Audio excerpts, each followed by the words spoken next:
this is the current project that I've been working on. And I really don't have a name for this yet, but it's gonna be a game that's heavily inspired by the Squirrel Stapler game. It's gonna take the basic mechanics of hunting and such, and then it's gonna sort of combine it with the aspect of horror element. Unlike Squirrel Stapler, which was a bit of a weird game where you have to kill squirrels and staple them onto your dead wife to make her beautiful again, and also God is coming in 5 days. Not sure what that means, but yes, it's something. Well, that's pretty much it. That's the premise of the game itself.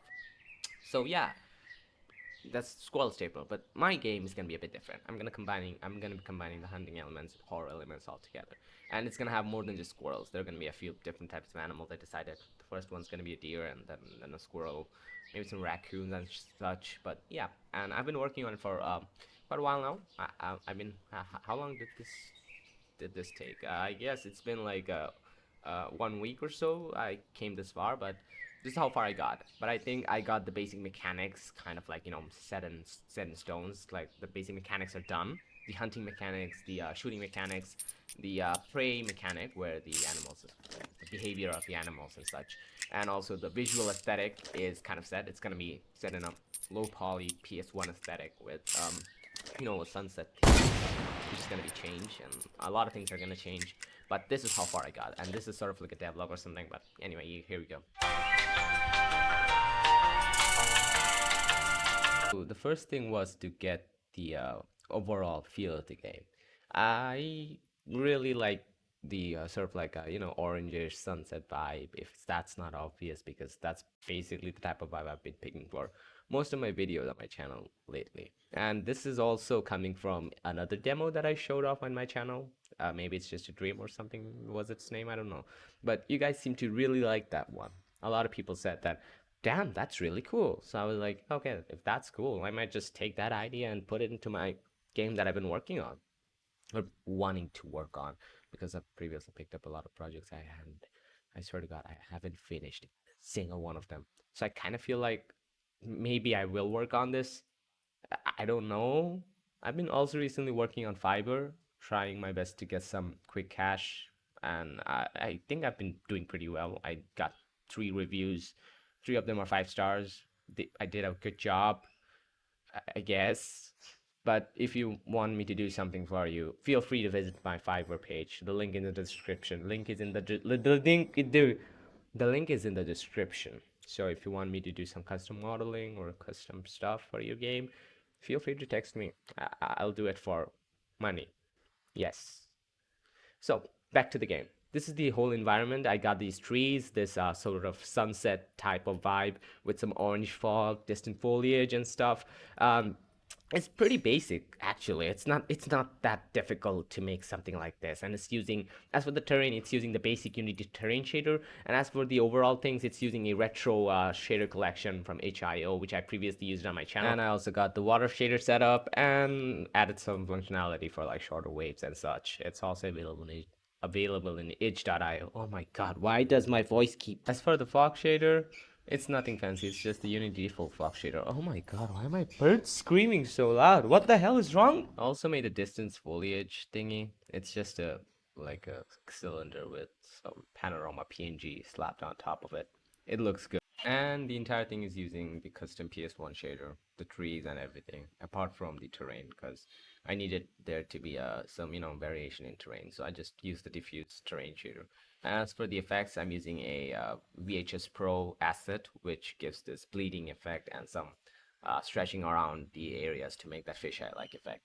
And for the post-processing, it's just using the Unity's basic post-processing. There's also some dithering going on, which is a custom dithering shader, and some color depth shader, which is also part of post-processing, just injecting a custom post-processing inside of the post-processing stack of Unity. That's how it works.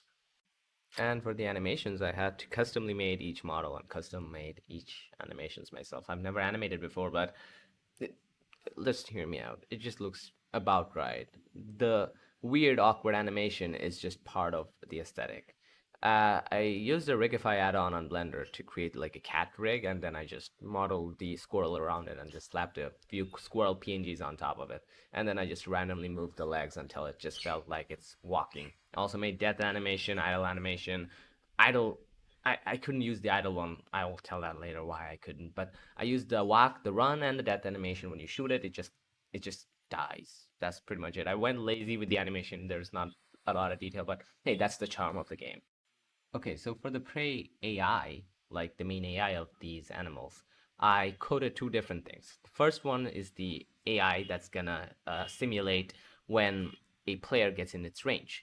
And when the player gets in its range, that AI is gonna turn on and it's gonna make the squirrel run at a random direction away from the player. If the player is like chasing it from a specific side, it's gonna run on that specific side on the opposite direction. It's gonna face that way, and it's gonna automatically run there. It's using the NavMesh agent, NavMesh AI by Unity, and I think it looks about right.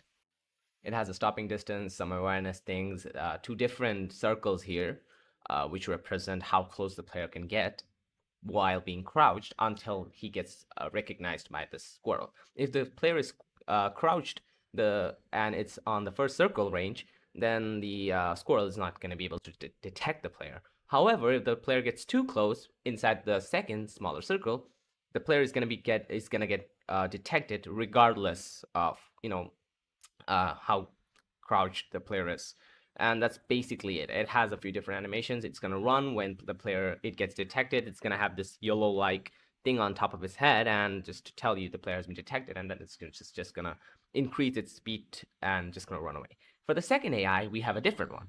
For that one, there is a randomly walking AI that's not gonna use any kind of waypoint or nothing. It's just gonna randomly walk around the map until he like gets detected by the player, and then the random walking AI is gonna turn off, and then the squirrel is gonna uh, uh, go into the running mode, prey AI thingy, and that's basically it. It was a bit difficult to get them both work with each other simultaneously, but I found a few very good examples on GitHub and such. I'll leave them on the description, and I will also show you the code right now. But this is how it basically works. So when I hit play and the squirrel is there, I also added 3D sound so you can just tell where the squirrel is just by putting on your headsets. So as you can see, there's the squirrel. I also increased the speed so I can show you how it works. If I go too far away, I will not be able to hear the squirrel, and when I get in the range, I will be able to additionally hear its sound, and I can detect where it is just by 3D sound thingy. And when I find the squirrel, he's in my vision. If I hold control, my player is going to crouch. And while being crouched, the squirrel is not going to be able to detect me. But if I get too close, he will detect me regardless of me being crouched. And like I said, he's gonna just run away. That's basic AI of it. And also, here's the pre-AI script that takes the distance between the player and its transform, and then, sets random destination, runs away, and does everything, just checks if the player is in the range and shit. This script, especially this one in particular, was taken from the Brackeys video. I'm not very good at coding, but I was able to modify it to my liking. And as for the random walking AI, this is the one. It uses some specific things implemented inside the NavMesh AI. There's a very good example of this is available on the GitHub page. I will leave the link in the description. Basically, it just looks for a random position, random point, and then it sets the destination to that random point, and then it just walks to there. Then again, it just throws another random raycast to another point, and then it just again goes there. It doesn't really require you any kind of waypoint. It's completely procedural, so it's pretty interesting to use. And it's very simple. It's simple, yet it's very, very cool. That was basically the entire devlog. And if you liked the video so far, leave a like, support my channel, Patreon, give me work on Fiverr, because I'm starving. I need money. Just kidding. Anyway, so thanks for watching. I think I'll work on this game, maybe. I'm not that sure, but if I do, it'd be a very cool project. But thanks for watching so far. Leave a like, leave a comment, what I should do with this game, if I can improve it, things you want, things you don't like. Anyway, not that it matters, but yeah, see ya later.